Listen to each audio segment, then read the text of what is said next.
un latido anormal. Ritmo normal al lado de un latido anormal. ¿Cómo sabe que es ritmo anormal? Les voy adelantando. Cuando veamos el electro, ustedes van a ver que para identificar un ritmo sinusal debe tener una P, porque se debe originar en el nodo sinusal. P positiva en 1, 2 a B, y aquí ven a ver. Pero en el monitor solamente me va a dar un trazado. Entonces el ritmo yo ahí voy a identificar que es un ritmo sinusal cuando encuentro onda P antes de cada QRS. Por ejemplo, acá hay una P QRS, acá no hay P. Y el QRS es ancho y tiene algunas características que vamos a revisar después. Esto es una arritmia cardíaca. O tenemos arritmias como estas, miren. Acá miren cómo se altera la frecuencia cardíaca, se acelera, se desacelera, tiene una forma característica, ese tipo de arritmias que ustedes van a ver en el monitor. En este caso, por ejemplo, ya no van a necesitar un electrocardiograma y nosotros, después de esta clase, deberíamos identificar exactamente cómo se llama ese tipo de arritmias. Tenemos arritmias como estas, ¿no? Ustedes dicen, pero ¿qué más? Miren, hay una onda P normal, QRS, P que no conduce, PQRS, P que no conduce. Vamos a ver qué tipo de patología tenemos acá. O podemos tener este tipo de arritmias. Miren, hay una P y de pronto se murió el corazón, se murió el paciente, se murió y aparece nuevamente un latido P con una anormal. Pausas cardíacas, que eso podemos ver en los trazados del monitor. O ritmos como estos, ¿no? Un ritmo normal, PQRS, que de pronto aparecen unos latidos anormales diferentes que tienen características especiales que vamos a identificar después qué tipo de arritmias son. Lo tenemos más acá, miren. Estos son latidos de corazones normales que tenemos en pacientes hospitalizados y aparecen estos latidos anormales. Ustedes deben, después de la clase, identificar cómo se llama ese latido, cómo se llama el otro, cómo se llama la otra arritmia. Y para el lunes van a estar unos tigres sabiendo cardiología. Miren acá, está facilito, ¿no? Veo las ondas P que me dijeron el monitor, mira tus ondas P, acá está P, ustedes ponen como una pausa acá, si ustedes ponen su papel y van a medir la distancia, todas las P son parejitas, pero los QRS van por su lado. Una frecuencia cardíaca muy grande de 30 latidos por minuto tiene un nombre especial. Latidos como estos de acá, miren, tienen formas normales y después se ensancha, aparece un ritmo normal y después aparece un QRS ancho. ¿Está? Y acá aparece un QRS ancho que tiene ciertas características que me da el nombre especial y sobre todo los estudios. ¿Ya? Tenemos ritmos como estos de acá. ¿Ya? Que es un paciente que tiene más de 220 latidos por minuto, tenemos que cardiografía porque si no se muere. No vamos a avanzar más porque después de revisar los ritmos, acá tenemos otros más. Tenemos estos como una prueba de esfuerzo, donde el paciente está corriendo y de pronto empieza a hacer un latido, ¿no? Y de pronto empieza a hacer una taquicardia de esta forma, miren. Aparece a 200 latidos por minuto. Tiene una taquicardia en un trazado característico, parece un desorden, ¿no? Tenemos más acá. Estas son arritmias cardíacas. Entonces, ¿qué es una arritmia? Una arritmia es una alteración o es una anormalidad en la producción de un impulso o en la conducción del impulso. ¿A qué me refiero? Que puede ser, ¿puedes empezar tu luz, por favor?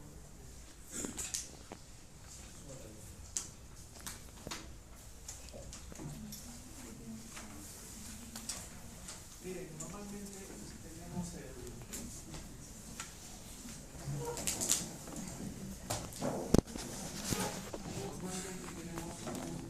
nodo sinusal que se encuentra acá.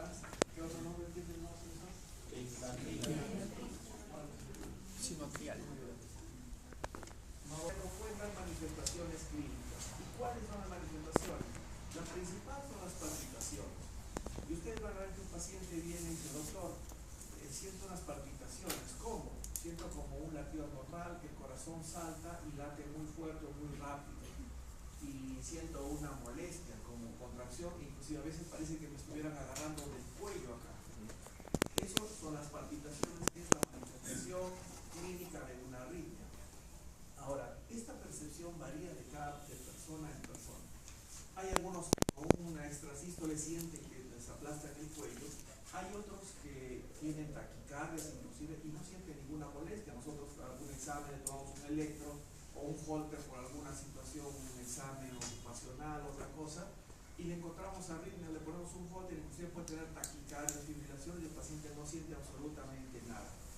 Entonces es importante entre que tenga o no síntomas, porque eso me va a dar la chance de que yo le pueda dar tratamiento al paciente. Cuando el paciente tiene arritmias que no se tratan de manera adecuada, puede darme dos cosas. Si es una fibrilación auricular, puede darme un accidente cerebrovascular, un stroke. Y cuando es una taquicardia, el corazón está siempre acelerado, siempre 200, el corazón está 120, 130, pero así siempre ha sido. Esto va a dar origen con el tiempo a una patología que se llama taquimiocardiopatía o miocardiopatía por taquiardia. ¿Ya? Entonces son dos problemas que pueden producirse en el corazón si que no le damos tratamiento. Sin embargo, estos pacientitos, nosotros podemos identificar que los pacientes con arritmias pueden tener un paciente con arritmias de alto riesgo y arritmias que no son de alto riesgo. ¿Cuáles son las arritmias de bajo riesgo? Las que a veces no necesitamos dar tratamiento. Aquellas que son aisladas y que no son inducidas por el ejercicio. Tiene palpitaciones, no siente molestias y cuando hacemos que corren una prueba de esfuerzo, más bien se desaparece. Dos, es que no haya cardiopatía estructural. Le hago un ecocardio y su corazón está normal, no hay ningún problema. No tiene prolapso mitral, no tiene engrosamiento, no tiene ningún problema. Su corazón está normal, ese paciente no tiene problema. O tres, que no tenga síntomas como síntomas. Es decir, ¿te has desmayado alguna vez? Sí, doctor, me he caído varias veces y encima tiene una arritmia. No, ese paciente no está bien. Entonces el paciente no se ha desmayado, no se ha caído, no tiene síncope, no tiene dolor de pecho, arritmia de bajo riesgo. Y sobre todo, que haya ausencia de antecedentes familiares y muerte cardíaca súbita. Doctor, mi hermana falleció de la nada, se desmayó y la encontraron muerta y no tuvo nada. Y el paciente tiene arritmias, hay que pensar siempre que familiares de primero o segundo grado que hayan tenido muerte cardíaca súbita puede ser la causa más frecuente, una arritmia cardíaca. La segunda manifestación es el síncope. ¿Qué es el síncope? El síncope es la pérdida transitoria de la conciencia con caída al suelo y recuperación espontánea e inmediata. Esos pacientitos que han estado parados, ¿no? O están en el desfile de ropa, se desmayó. Y lo que hacen es le dan airecito, le echan alcohol y se para. ¿Qué pasó? ¿Qué tuve? Eso se llama síncope. ¿Ya? El síncope es la recuperación inmediata. Se cayó al suelo, pero ahí en un ratito se recuperó inmediatamente. Doctor, se ha desmayado, se ha caído, se ha sincopeado y ya lleva media hora y no responde. Eso no es síncope, ¿no es cierto? Es alguna otra cosa, un accidente cerebrovascular, otra cosa, lo que sea. El síncope tiene que recuperarse inmediatamente. Y la tercera manifestación clínica es el paro cardíaco súbito o muerte cardíaca súbita abortada. Es decir, pacientes que están ahí y se mueren, hacen paro cardiorrespiratorio y de pronto alguien haciendo RCP, reanimando, los salvamos, los sacamos de la muerte y lo recuperamos. Eso se llama muerte cardíaca súbita recuperada. La causa más frecuente son arritmias cardíacas, fibrilación ventricular a la cabeza y taquicardia ventricular en segundo lugar. Generalmente son pacientes que tienen algún tipo de cardiopatía estructural y la más frecuente de todas es la enfermedad coronaria, es decir, que tenga problemas coronarios que van a llevar al infarto. El 80% de pacientes con muerte súbita cardíaca tienen una cardiopatía estructural, una enfermedad coronaria, o sea, una cardiopatía isquémica, tienen una miocardiopatía o una cardiopatía congénita. Las miocardiopatías ya van a ver en medicina 2 el tipo de miocardiopatía, dilatadas, hipertrófica, restrictiva, etc. Y hay otra causa de muerte súbita cardíaca en las cuales tenemos como una autopsia negativa, es decir, corazón está normal, tamaño normal, forma normal, no tiene nada, pero hace muerte cardíaca súbita. ¿Cuáles son? Son trastornos eléctricos que producen arritmias y de los cuales los más frecuentes son síndrome del cutis largo, síndrome de Brugada. ¿Les expliqué a ustedes cómo se descubrió el síndrome de Brugada? ¿No les expliqué? Sí les dije en la primera clase, ustedes me escucharon, en potencial de acción, han visto la la fase 0 es la fractura rápida de los canales de sodio. Un anestesiólogo fue de holiday de vacaciones en Europa con sus hijos y su pequeño de 8 años hizo de pronto el paro cardiorrespiratorio de manera súbita. Él lo recuperó, empezó a reanimar, lo llevó al hospital inmediato y lo recuperaron y pudieron salvarle la vida. Le tomaron un electro y encontraron que tenía una morfología de bloqueo de rama derecha con elevación del segmento ST a nivel de B1. Entonces empezaron a recopilar información y vieron que había tenido un hermano de 12 años que había fallecido de la misma causa de forma súbita. Y algunos vecinos que vivían por la zona tenían algunas características del electrocardiograma. Entonces, 3 investigadores europeos, españoles, Joseph, Pedro y Ramón Brugada, empezaron a recopilar todos los datos y vieron que existía una alteración en los trastornos en los canales rápidos de sodio, un trastorno, y esto daba origen a arritmias malignas, taquicardia ventricular y fibrilación ventricular. Presentaron en el Congreso Europeo de Cardiología y ellos ganaron el concurso. Por eso es que en mérito a ellos se conoce con el nombre de síndrome de Brugada. Tenemos síndrome de QT largo. Cuando medimos en el electro vamos a ver si mide el QT, cuando es mayor de 0,36, 0,45 es largo, y esto puede dar origen al desarrollo de un tipo de arritmias especiales. Puede tener taquicardia ventricular polimorfa, catecolaminergia por exceso de catecolaminas, fibrilación ventricular idiopática, y en algunas situaciones síndrome de Wolff-Parkinson-White son las causas de muerte súbita cardíaca en un corazón con aparentemente una autopsia normal. En el examen físico, ¿qué es lo que podemos encontrar?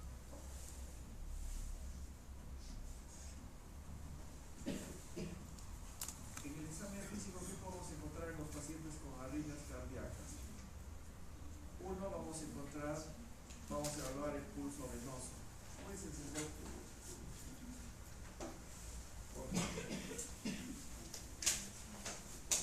mejor señal de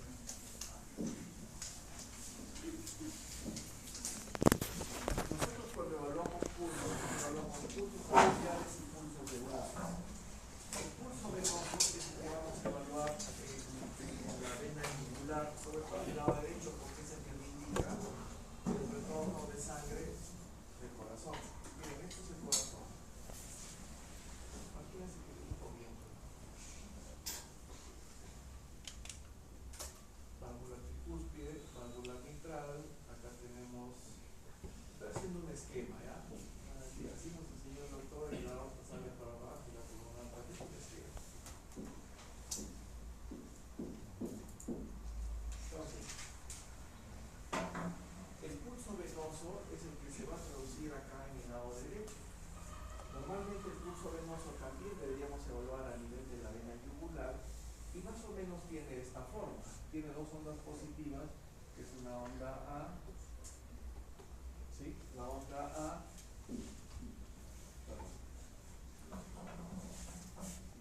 minúscula, ¿no?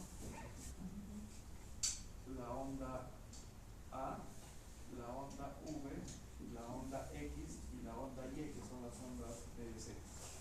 Generalmente esto se traduce con el electrocardiograma, que viene acá, QRS, la onda T, y nuevamente esta forma. Y esto más o menos se correlaciona con el primer ruido que se encuentra acá, S1, y el segundo ruido que se encuentra terminalmente, el primer y segundo ruido. Entonces, yo cuando hago evaluación cardiovascular debería evaluar también los pulsos venosos, el pulso yugular. ¿Cómo hago? Ausculto a mi paciente para escuchar el primer ruido, luctuc, luctuc, luctuc. Yo siempre les digo, cuando van a escuchar los latidos cardíacos, cojan el pulso radial y ustedes van a ver que el latido sincrónico con el pulso radial es el primer ruido, ¿ya? No siempre que escucho me parece el primer ruido, a veces son tan rápidos que no puedo diferenciar. Y eso me sirve para ver el tipo de soplo, el doblamiento, presencia del tercer o cuarto ruido.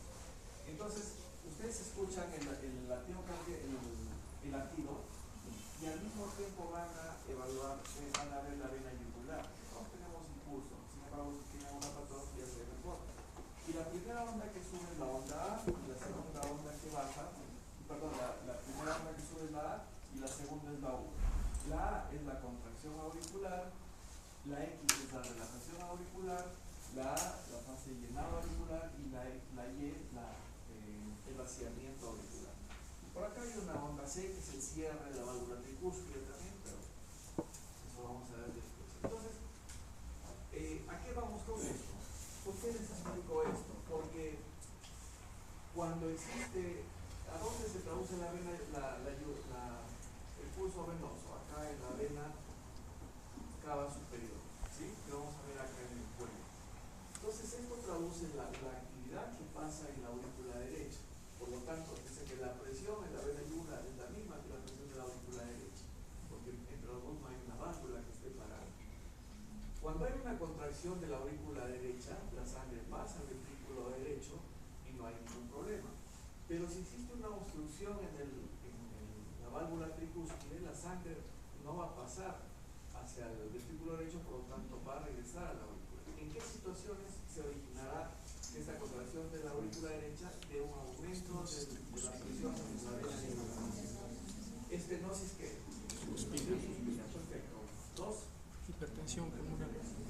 Hipertensión pulmonar. Correcto. 3. Pero ninguna de estas se relaciona con mi tema, ¿no? ¿Por qué estoy hablando? El bloqueo auricular. ¿Por qué el bloqueo auriculoventricular externo?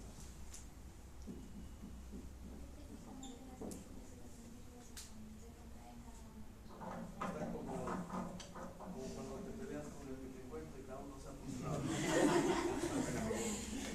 Tú te vas al Ripley, la otra se va a Sara, así es, ¿no? Entonces, en un bloqueo auriculoventricular de tercer grado, pues ya lo explico, no le creo. Entonces, cuando hay un bloqueo auriculoventricular de tercer grado, que es lo que me importa acá en las arritmias, el ventrículo se contrae por su lado y la aurícula por su lado, ¿no es cierto? Pero puede haber un momento en que los dos van a coincidir y se van a contraer al mismo tiempo. Y si los dos se contraen al mismo tiempo, ¿quién es el que gana? El ventrículo. Por lo tanto, la sangre va a regresar a través del tricúspide y por lo tanto va a regresar acá. Entonces, ¿cómo se traduce eso? ¿Cómo se traduce eso en la onda del pulso?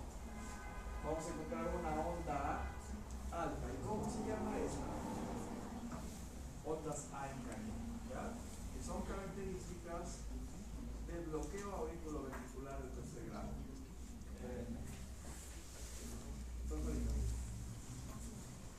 Brenda, ¿no? Sí. ¿Qué exámenes auxiliares puedo utilizar para evaluar las arritmias?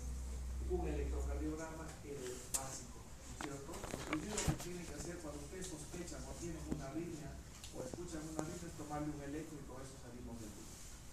¿Qué otros exámenes más? Ponerle un holter de 24 horas, 48 horas, de una semana, de 15 días, holter implantables que se ponen por 6 meses para detectar arritmias como fibrilación auricular, y mientras más tiempo hay hasta un 8% de mayor probabilidad de capturar estas arritmias, o dispositivos pequeñitos como estos. Miren. Este es un tipo de holter bien pequeño que se coloca así como un parchecito y el paciente lo puede llevar a la casa, está pegado nada más, y esto me detecta las arritmias. Yo en la computadora en la casa puedo detectar qué arritmias tiene el paciente. Más sofisticados, como los que tienen plata acá, como Cámara y otros más que andan full iPhone y otros sistemas, en un celular, ¿no? ¿Quién tiene plata acá? Miguel Díaz. ¿Quién no va? Miguel Díaz, ¿no? Dispositivos como estos de acá, ¿no? Y ustedes se compran un smart, inclusive relojes, ¿no? Smartwatch. ¿Qué otros más tienen? Dispositivos pequeñitos en donde inclusive un paciente y están indicados en las guías, ¿sabes? No es broma, estamos bromeando ahorita, pero no es broma porque están recomendados en las guías de arritmias cardíacas que por encima de los 65 años deberíamos utilizar un dispositivo como reloj, y ese reloj detecta las arritmias. Uno ve que y tiene una arritmia irregular, sobre todo para detectar una de las arritmias, la arritmia, que es la más peligrosa, la más fea, la que produce más consecuencias y complicaciones. ¿Cómo se llama? Fibrilación auricular. Entonces tenemos estos dispositivos. ¿Qué otros exámenes auxiliares? Ya para estudio de la arritmia, por ejemplo, una tomografía o una resonancia o un estudio con gadolinio, por ejemplo, para evaluar este tipo de pacientes que tiene acá, por ejemplo, un paciente con sarcoidosis, que es una de las causas que produce engrosamiento cardíaco y puede ser el origen estructural de una patología o de una arritmia, ¿no? ¿Cómo se reporta? Así se reporta, miren, frecuencia ventricular rápida, taquicardia ventricular acá, o pausas, ¿no? Entonces desmayó mi pacientito, pero acá está su reloj, mire, pues ahí ponemos, tenía una pausa cardíaca, o le pusimos un holter, ¿no? Leemos el holter y tiene estas pausas cardíacas, o este tipo de taquicardias. Entonces, esos son los exámenes auxiliares que puedo utilizar para ver una arritmia. Sistema de conducción, no lo hemos visto en anatomía, pero un repaso chiquitito, que es este de acá. Nodo sinusal, nodo AB, las ramas, igualito anatomía, ya sabemos cómo se hace todo. Están irrigados el flujo sanguíneo del nodo sinusal, principalmente de la coronaria derecha. La pregunta que les hice, ¿no? 80% de la circunferencia y 20% de la coronaria derecha, eso no es. Hay la primera rama de la coronaria derecha es la sinusal, la conal, ¿no? Que son las primeras ramas de la coronaria derecha y son las que irrigan el nodo sinusal, generalmente en el 60% de los casos, y el 40% está irrigado por la circunferencia. El nodo AB se encuentra a nivel del triángulo de Koch, ustedes ya saben por qué está constituido. Este es importante, el potencial de acción. Las células cardíacas están cargadas negativamente, de menos 80, menos 100 milivoltios, el promedio menos 90 milivoltios. Pero aparece un momento en el cual baja la carga hasta menos 60 milivoltios, momento en el cual se conoce como potencial umbral, y a partir del cual se abren los canales rápidos de sodio y entra sodio. Por lo tanto, el interior de la célula que era negativa se vuelve positiva y eso se llama fase cero, ¿ya? Posteriormente ingresa calcio y sale potasio, fase 1 y 2 de meseta. Posteriormente sale solo potasio y ya no entra nada más, se va volviendo negativo. Las arritmias se pueden producir en cualquier fase del potencial de acción. Sin embargo, hay arritmias que se pueden producir en la fase 2 y 3. Estas son arritmias que se conocen como postdespolarizaciones. 2 y 3, postdespolarizaciones tempranas o precoces, y la fase 4, postdespolarizaciones tardías, que vamos a ver qué tipo de arritmias son. Miren, esto es más o menos para que tengan una idea de dónde colocamos. Es importante colocar los chuponcitos de los electros, porque a veces cuando pongo muy arriba o muy abajo, me altera el electrocardiograma y yo pienso que tiene una arritmia y no es así. Entonces, ¿cuáles son los mecanismos de acción de una arritmia? Son 3 los mecanismos. Uno es desorden, bueno, la causa de la arritmia, desórdenes en la formación del impulso, que son 2 causas acá, el automatismo y la actividad gatillada, o trigger, ¿no? Que se llama el disparo, ¿no? Y desórdenes de la conducción del impulso, que se conocen como reentrada, o son de los 2 tipos. Mira acá. Entonces, desórdenes en la formación del impulso puede ser por automatismo o actividad gatillada. Automatismo es cuando la función normal del nodo sinusal está tiene una automaticidad normal o está acelerado. Hay algunas arritmias que pueden producir eso. Por ejemplo, cuando el automatismo es normal y es una situación fisiológica, se produce en la taquicardia sinusal, ¿no? Te suben, bajan las gradas normal, su nodo sinusal está funcionando más acelerado, pero eso no es anormal, es una actividad fisiológica. Producen taquicardia sinusal porque la automaticidad es normal. Sin embargo, puede haber automaticidad anormal, como por ejemplo en algunos tipos de arritmias ventriculares aceleradas, vamos a ver acá. Y también se encuentra otro mecanismo de acciones por la actividad gatillada, ¿sí? Son disparos, estímulos que se producen en la fase 2 y 3, 2, 3 y 4 del potencial de acción. Los que se producen en la fase 2 y 3 se llaman postdespolarizaciones precoces, como se encuentra el síndrome del QT largo, que va a dar origen a una arritmia característica de todos los QT largos. ¿Cuál es la arritmia del QT largo? La torcida del QT, torsado 4. ¿Ya? Muy bien. Vamos a ver acá.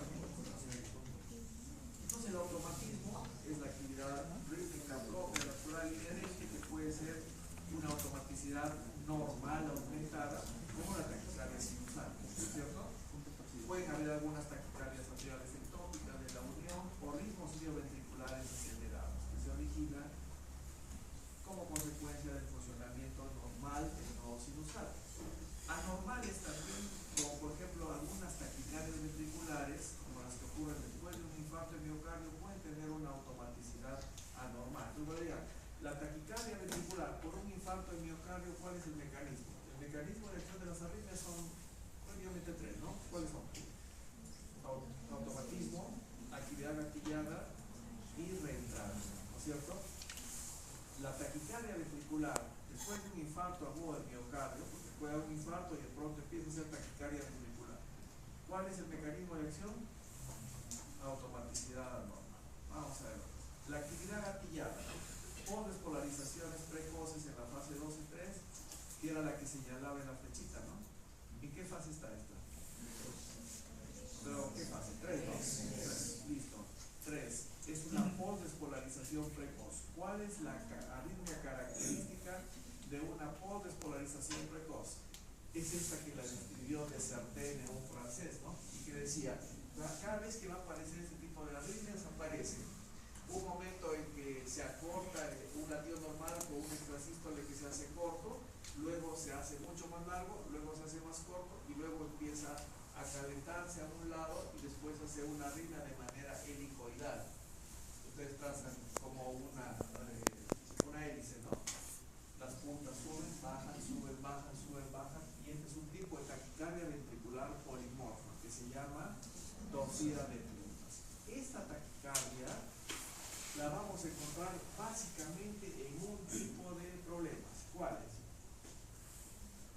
¿Cuál es el sustrato de este tipo de arritmias? No. ¿Cuál es el sustrato? ¿Qué debe haber para que aparezca esta arritmia? ¿Alguien? Un punto. Intoxicación por fármaco. ¿Ah? Intoxicación por fármaco. ¿Quién? Intoxicación por fármaco. Pero ¿cuál es el sustrato que tiene que estar para que aparezca esta arritmia? Dale. No, esto no es entrada, pero no digo que es actividad gatillada, estamos hablando de actividad gatillada con despolarización precoz. Por eso no se confundan, ya vimos automatismo, taquicardia de un tipo, estamos viendo actividad gatillada, precoz, torcida de puntas, y vamos a ver las tardías cuáles. Y después vamos a ver reentradas, ¿ya? Pero de esta arritmia, ¿cuál es el sustrato para que se origine esta arritmia, doctora? ¿No? No, alguien que me diga un punto más en el examen. Dale. ¿Hipomagnesemia? No. Pero ya les dije hace ratito. Que nada, si no me viene nada. Ya les dije. Tiene que haber putelago. ¿Ya? Entonces, por eso es importante medir el pute en estos pacientes. Y tiene razón. ¿Y cuándo se produce el putelago, pero no? Unas pueden ser congénitas, como el síndrome de Havelange-Nielsen, el síndrome de Romano-Ward, esos dos principales, que son de cosotea, autosómicas dominantes y recesivas. Pero también pueden ser adquiridas, causas de QT largo adquiridas. ¿Cuáles son? Fármacos.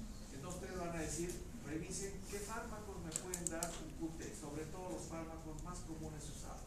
Antiarrítmicos, antibióticos como macrólidos, eritromicina, pueden darme ciprofloxacino, amiodarona, pueden darme una aprobación de un putelar. Por eso es que cuando tenemos, usted está rotando en la UCI con algunos doctores o en emergencia, a veces ven un QT largo o están dando medicamentos de algún tipo, medimos y hay que tener cuidado porque estos pacientes, mientras más largo hace QT radical, como hace un momento, hace este tipo de arritmia. Fíjate, es una pacientita, ¿no? Con un QT largo que hizo torcida de puntas. Es una taquicardia ventricular helicoidal, taquicardia ventricular polimorfa, varias formas, miren para arriba, desordenado, horrible, ¿no? Taquicardia. Puede ser inicialmente con pulso, se acuesta en paro, o puede ser sin pulso es equivalente a paro. ¿Cómo está el paciente en una taquicardia ventricular sin pulso? ¿Cómo está? El paciente. ¿Cómo está el paciente que tiene una taquicardia ventricular sin pulso? Está hablando, se queja de dolor. El síncope es una pérdida transitoria de la conciencia con recuperación espontánea. ¿Cómo es el paciente con una taquicardia ventricular sin pulso? Doctor, desmayado. El desmayo que se cayó y ahí, ¿cómo está? El desmayo es un técnico de machimate, doctor. Estamos acá nosotros. ¿Cómo está? ¿Qué me dice? Está en paro. La taquicardia ventricular sin pulso es un ritmo de paro, ¿no es cierto? El paciente tiene que estar en el suelo en paro. Y nosotros tenemos que reanimarlo para que sea una muerte cardíaca súbita abortada. Y no sea muerte cardíaca súbita de verdad. ¿Ya? Y las despolarizaciones tardías que aparecen en la fase 4, en este tipo de patologías tenemos las taquicardias catecolamiноsensibles, como aquí tenemos la taquicardia ventricular idiopática, que se origina en el lado derecho del corazón, en el tracto de salida del ventrículo derecho, y algunos ritmos idioventriculares acelerados. ¿Ya? Entonces, postdespolarizaciones precoces, ¿quién es el prototipo? Patología de puntas. Postdespolarizaciones tardías, taquicardias que vienen sobre todo del tracto de salida del ventrículo derecho. ¿Ya? Un poquito más complicado, pero cada vez van a aprender más cosas nuevas. Y el tercer mecanismo es una reentrada. ¿Qué es la reentrada? La reentrada normalmente nosotros sabemos que existe esta forma como los impulsos se conducen hasta el tejido miocárdico. Hay una parte que es la zona alfa, que es la de conducción rápida, y una zona beta, que es la de conducción lenta. Por lo tanto, la recuperación en la beta es mucho más lenta. El periodo refractario absoluto es más lento. Entonces, cuando pasa un estímulo normalmente va por la zona lenta, y algunos estímulos pueden pasar por la zona beta, pero de forma quedora. Y cuando quisiera regresarse este estímulo o dar una vuelta por acá, no se puede, porque va a encontrar esta zona beta en un periodo refractario absoluto, de tal manera que ningún estímulo va a poder entrar ahí. Sin embargo, cuando existe una alteración estructural o una extrasístole anormal o un canal anormal, este ritmo con la extrasístole va a querer dar la vuelta y va a encontrar acá en un periodo refractario relativo. Por lo tanto, se va a meter nuevamente ahí y va a dar la vuelta y regresar acá, de tal manera que el músculo cardíaco va a tener el estímulo normal y el estímulo que ha reentrado. Por lo tanto, se duplica o se triplica. Y esto es el mecanismo que origina los mecanismos de reentrada, como acá, ¿no? Por ejemplo, acá encuentro un periodo refractario, acá no encuentro un periodo refractario absoluto y un periodo refractario relativo, en donde sí puede haber. ¿Quiénes se encuentran en este tipo de mecanismos? Principalmente, el prototipo, ¿cuál es? La taquicardia paroxística supraventricular, como esta de acá, miren, es una reentrada. Significa que entra, y por eso es que es regular de esta forma, ¿no? Está reentrando. ¿Ya? ¿Cómo vamos a diferenciar? ¿Cómo sabemos que es una taquicardia paroxística supraventricular? Vamos a hacer una clasecita de esto para que ustedes sepan, pero ahorita les voy a dar unos tips. Sacamos este paciente de la arritmia, o tenemos acá, miren, por ejemplo, es una taquicardia QRS ancho, RR regular, mecanismo de reentrada, en donde sí tiene sus ondas P, miren allá, tiene las ondas P acá, unas ondas P, pero tiene un QRS ancho que tiene una pancita como si estuviera embarazada acá, ¿no? Y ya es una onda delta. Entonces este tipo de arritmias, prendan. Borro, ¿no es cierto? Si no les interesa, listo, lo borro. Un cuadrado. Un corazón. Normalmente el estímulo se origina en el nodo sinusal, nodo AB, y ya sabemos cuál es la B.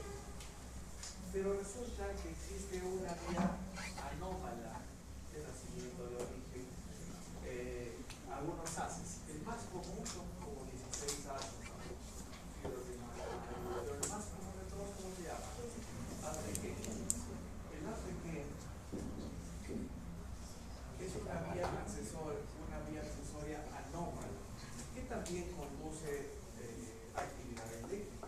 Entonces, cuando aparece en el electrocardiograma una onda P, que es la conversión de la aurícula, URS, una onda T, ¿ya? Eso es lo normal. Pero cuando aparece una vía accesoria como este haz de Kane, conduce el estímulo por la vía normal y por la vía accesoria. ¿Cómo se manifiesta? En el electro, después de la despolarización de la aurícula, viene, pero el haz de Kane despolariza mucho más antes el electrocardiograma. Y por lo tanto, en esta zona va a aparecer una especie de una pancita donde se une la conducción anómala y la conducción normal. Esta pancita tiene un nombre, onda delta. Onda delta, ¿ya? Tenemos dos. El PR, que normalmente debería ser de acá hasta acá, el intervalo PR que debe medir entre 0,12 a 0,16, perdón, 0,12 a 0,20, debe medir eso.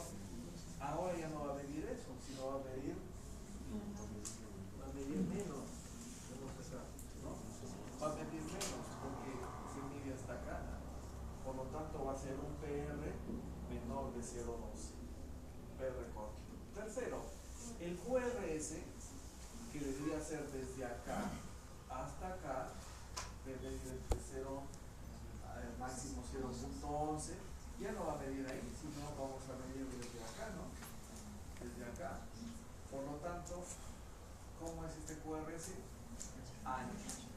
Y la onda T generalmente ya no aparece de esta forma, sino aparece un trastorno secundario de la repolarización que se forma negativo en dirección opuesta al QRS. Por lo tanto, en un síndrome de preexcitación vamos a encontrar cuatro características: PR corto, QRS ancho, onda delta y trastorno secundario de la repolarización. ¿Sí? Enciende, apaga la luz, por favor. Entonces acá vamos a ver un QRS ancho, vamos a encontrar, acá miren, B1, vamos a encontrar un PR corto, una onda delta que está acá, un QRS ancho y una onda T, dirección opuesta al QRS, una onda T negativa. ¿Cómo se llama? Se llama síndrome de preexcitación. Una encendidita, entonces se llama síndrome de preexcitación. ¿No? Síndrome de preexcitación. Son estas cuatro características. Cuando además el paciente, viene un pacientito y tiene de base, porque esto es de base, un síndrome de preexcitación y se asocia a una taquicardia paroxística supraventricular, esto se conoce por el nombre de síndrome de Ward-Parkinson-White. ¿Ya? Entonces el Ward es una preexcitación asociada a una taquicardia supraventricular. ¿Por qué mecanismo de acción? La reentrada.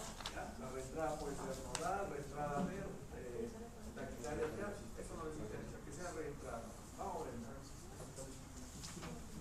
Entonces ya saben que es el Ward, ¿no es cierto? No es lo mismo que decir preexcitación Ward, sino que para que sea un Ward debería tener una taquicardia supraventricular como en este caso. Y la fibrilación auricular es también un mecanismo, pero de micro reentradas. Micro reentradas significa que prenda. Apoyo, profesor. Entonces, micro reentradas significa que en la aurícula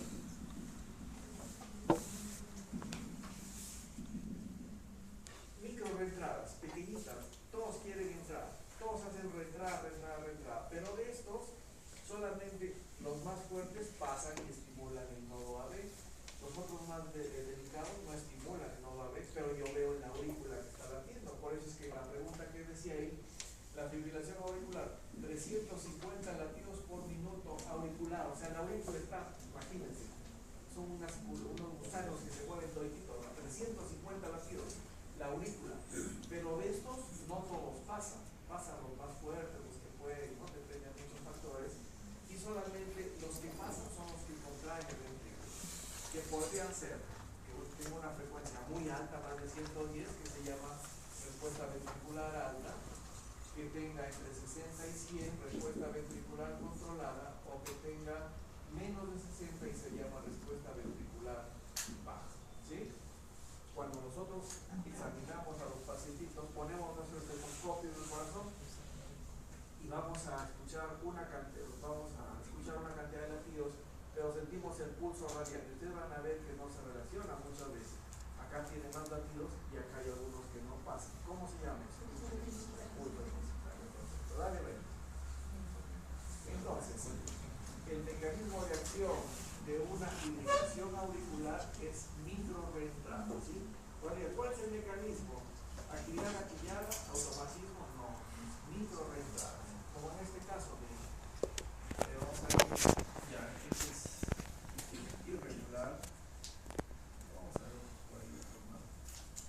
Entonces, para diagnosticar una arritmia, nosotros lo que hay que ver es identificar en primer lugar cuál es el ritmo. ¿Cuánto es la frecuencia cardíaca? Siempre busquen la onda P, la relación de la P con el QRS, regular, irregular, QRS ancho, estrecho, a corto. Vamos a ver, les voy a enseñar un algoritmo que ustedes tienen que aprenderlo así al dedillo y con eso dan un examen excelente. 2 puntos en el electro. El primer ritmo es un sinusal. Ya, ritmo sinusal, sí se ve, ¿no? ¿Por qué sinusal? Tiene una onda P, pero no nos está enseñando todo el electro. Ahora que vamos a ver ritmos. Ya, el electro es para ver otras cosas y para todo. Pero los ritmos voy a ver acá en esto.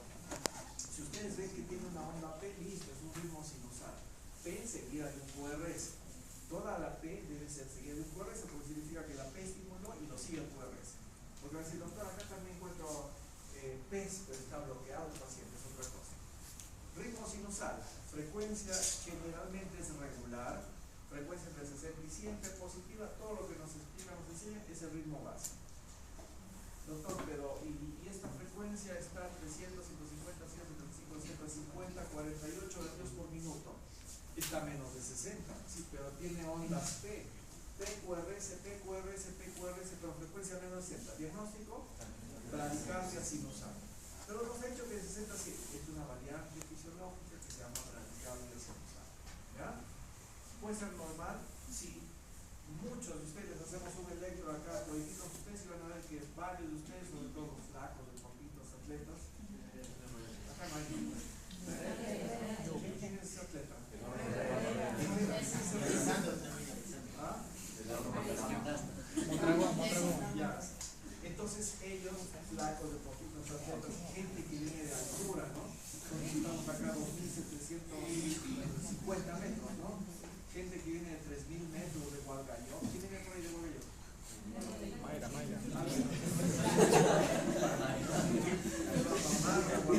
Esa gente que viene de acá, les digo con conocimiento de causa, hacemos un examen ocupacional 45, 42 latidos por minuto, observando. Yo estoy bacán, doctor, hago mi fluidito, todo chévere, por personas saludables. No traduce nada patológico, salvo cuando se asocie a algunas situaciones patológicas. Por ejemplo, en el contexto de un infarto agudo de miocardio, puede ser un problema grave, puede significar que se está afectando el lado derecho del corazón, afectando las arterias que irrigan el nodo sinusal, ¿no? O situaciones como, por ejemplo, que se asocien a accidentes cerebrovasculares, son signos de mal diagnóstico, bradicardia, no es una criada característica, ¿ya? También pueda, o que consuman algún fármaco. Doctor, mi abuelito tiene 35 latidos por minuto, promedio que se ha mareado, la frecuencia cardíaca más baja produce mareo 5. Mi abuelito toma, doctor, le dio el doctor Córdoba, le dio bisoprolol más verapamino o bisoprolol más digoxina y está que se marea, así no sé, y lo llevan, ¿no? Escuches, doctor, es una vez, ¿cómo le vas a medicina? Entonces hay que suspenderle beta-bloqueantes o medicamentos antiarrítmicos y su frecuencia baja. Pero en el resto que no tienen nada es una variante fisiológica. Tiene más de 100 latidos por minuto, taquicardia sinusal y nosotros vamos a contar. Puede ser normal, es una variante fisiológica, doctor. Mi hermana está gestando, ella tiene 22 años, tiene 32 semanas de gestación y ya han encontrado que tiene taquicardia, 110 latidos por minuto. En el próximo año, los 2 años que lleven gineco, van a haber variantes fisiológicas durante la gestación, hay aumento de la frecuencia cardíaca. La taquicardia sinusal y no significa nada malo. Puede ser por alguna situación hiperdinámica, como por ejemplo ejercicio, ansiedad, estrés, fiebre, todo eso puede dar taquicardia sinusal. Lo que hay que hacer, tratar la causa subyacente. Doctor, nos hemos dicho que debe ser rítmico, parejito, todos los latidos, pero acá miren, hay una onda PQRS, pero es irregular, ¿no? Es irregular, ¿no es cierto? ¿Y qué hacemos? Es una patología que se llama arritmia sinusal. También es una variante fisiológica, se relaciona con la respiración. El paciente inspira, toma aire y se acelera, expira y se vuelve más lento.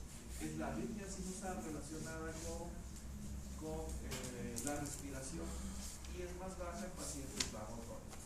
Ahora sí empezamos con lo patológico. Doctor, mire, mi pacientito está con este electro, de pronto estaba con su taquicardia normal y de pronto 3 segundos ya no late su corazón. Eso sí no está bien.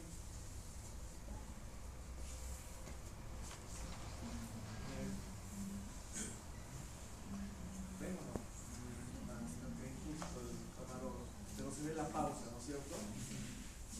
Esa pausa, ¿qué significa? Estimuló normalmente el nodo sinusal. ¿Se acuerdan que les decía? Que el nodo sinusal normalmente es el que origina el estímulo. Pero en este caso es un problema supraventricular de acá, pero no se originó el estímulo. No hay una P, ¿han visto? Hay una línea, no hay P. Por lo tanto, si no hay P, ¿quién va a estimular? No hay QRS, pues, ¿no? Si no hay P, no hay QRS. ¿Quién lo va a estimular? Hasta que el QRS por sí solo ya empieza a dar latidos en 40, latidos por minuto 35. Cuando no hay estímulo, entonces el paciente va a tener un ritmo normal y de pronto hace una pausa. Eso se llama pausa sinusal, como esto acá, ¿ya? La pausa sinusal sí puede ser patológico. ¿Y qué síntomas da? Síntomas de bajo gasto, síncope, presíncope. El pacientito se ha desmayado, no se ha caído, le hemos puesto un folder y se encuentra eso. ¿Qué tenemos que hacer? Ayudarle a que se estimule el nodo sinusal. ¿Con qué? Con un marcapaso cardíaco. ¿Ya? Antes que me olvide. Puede ser que este paciente tenga una taquicardia tipo fibrilación auricular. Fibrilación auricular. Y de pronto hace una pausa y nuevamente hace así el ritmo.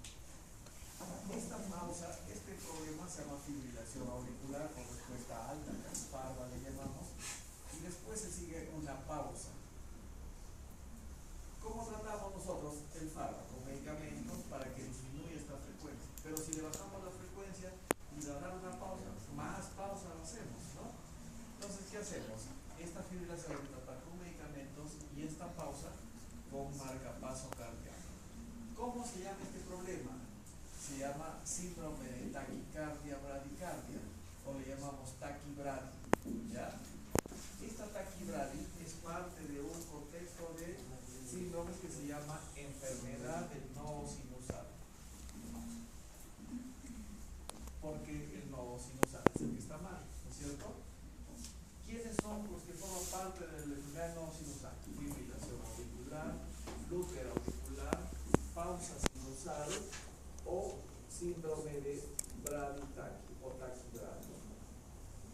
Estos son los que forman parte de la enfermedad del nodo sinusal, ¿ya? ¿Qué necesitamos? Marcapaso. Tenemos este tipo de arritmias, fíjate.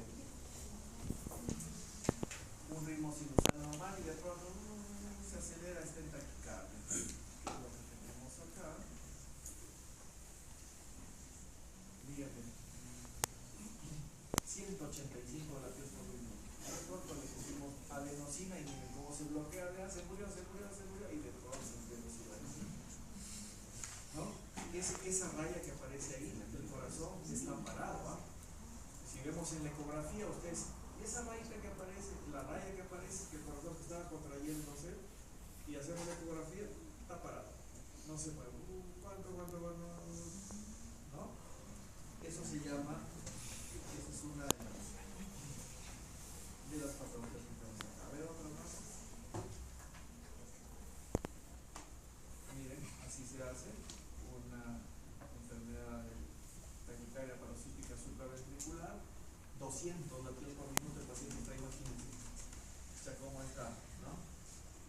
200 latidos y le ponemos una medicina, una sustancia en la vena que se llama adenosina y va a dar origen a un bloqueo del transitorio del nodo AB, por lo tanto se bloquea el nodo AB y se resetea todo el AB. Ya, tiene una taquicardia tremenda, 200 latidos, ya le pusimos su adenosina y de pronto una radio. ¿Y ahí qué vieron? ¿Qué ven ahí? ¿Qué ven? Un Wall Parkinson, ¿no es cierto? Tenía una TPCD y asociada a una preexcitación. ¿Cómo se llama ese síndrome? Síndrome de Wall Parkinson. Tenemos acá.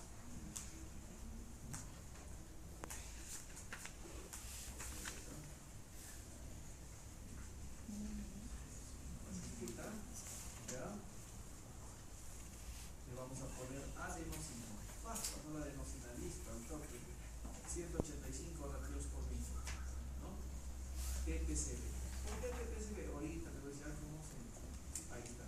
Microcítole ventricular, o microcítole, y de pronto, porque la adenosina bloquea el nodo AB. Una pausa y se vuelve a bloquear. Y de nuevo empieza ahí sus latidos normales. ¿Ya? Ahí, ¿no?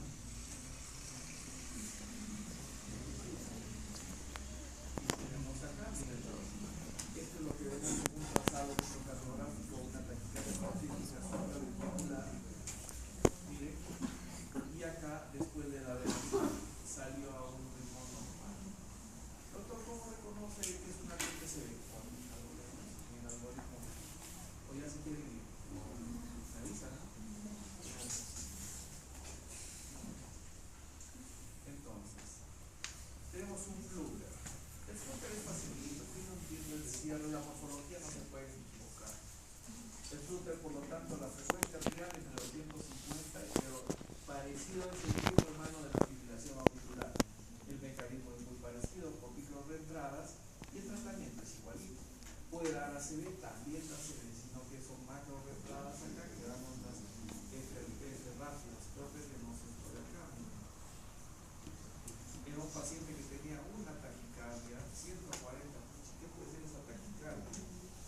Le pongo adenosina y la adenosina bloquea el nodo AB, para el nodo AB, pero por ahí entonces yo voy a ver las contracciones auriculares. Mira acá, ¿vieron? Pues adenosina, ¿qué aparece? Aparece unas ondas F, ¿no es cierto? Miren, F de Flutter. Pero como el Flutter no responde a la adenosina, sino es un bloqueo transitorio, de nuevo va a reingresar, porque el tratamiento de Flutter no es con adenosina, entonces nuevamente fue el paciente. Pero por lo menos ya me hizo el diagnóstico, ¿no es cierto? ¿Qué era, doctor? ¿TPCD o Flutter? Está bien. ¿Lo conoce al doctor, no?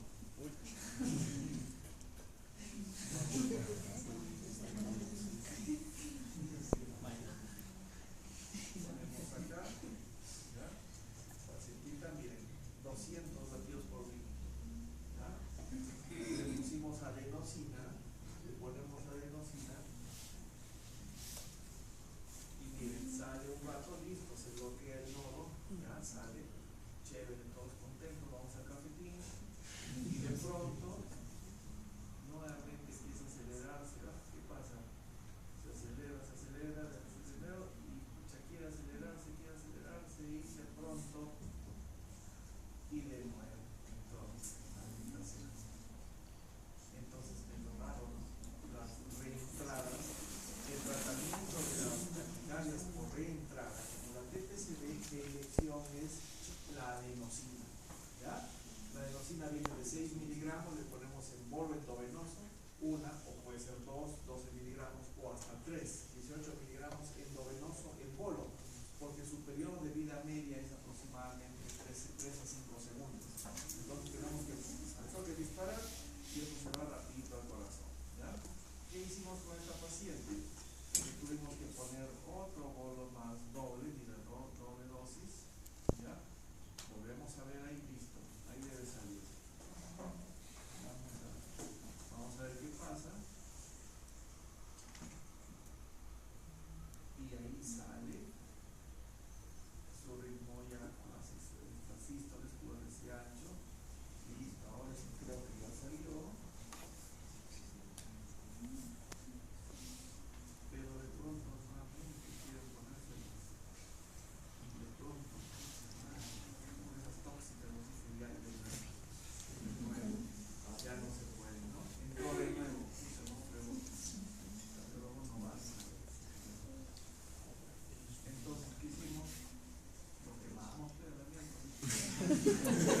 término del cambio de tiempo, ¿no? Y es lo que hicimos. Entonces, ¿qué era lo que tenía esta paciente? Tenía esto, fíjense, un flúter atrial, un flúter, ¿no es cierto? Doctor, pero el flúter al contrario es más largo, más cortito, más largo, el flúter puede ser redondo, todos vamos a ver hoy. Pero lo que quiero que vean acá son estos dientes de sierra, miren. ¿Se ve? Estos dientes de sierra, ¿se ve? ¿Lo agarro más? ¿Ah? Ya no, ahí no va. Se ve, ¿no es cierto? Dientes de sierra. No se puede confundir, muchachos, en el examen, facilito. Dientes de sierra flúter, pero no se confundan con artefactos. Doctor, ¿podría poner de nuevo el EKG de la paciente, por favor? De la paciente. ¿Cuál es este acá? No, el que estaba marcándose en el monitor. Ah, el monitor. Ya, ¿cuál quiere? ¿El primero, el segundo? El segundo. El segundo. Ya. Este acá. No me digas que es tu abuelita, no denuncias. No, entonces no lo conozco. ¿Qué quería hacer? Doctor, ¿y ahí cuáles serían las herramientas que dice? Porque, bueno, no sé si me estoy equivocando, pero a mí me parece más una FA. No, es una FA. Es una FA. Este acá es una FA. Vaya cierrito. La cierrita es la anterior. ¿Sí viste, no? La anterior. Ahora vamos a ver. ¿Dónde estaba la cierrita? Ese sí era. Entonces una fibrilación tampoco se trata con adenosina. No, la fibrilación no responde con algo. Ni el flúter ni la Solo la registrada.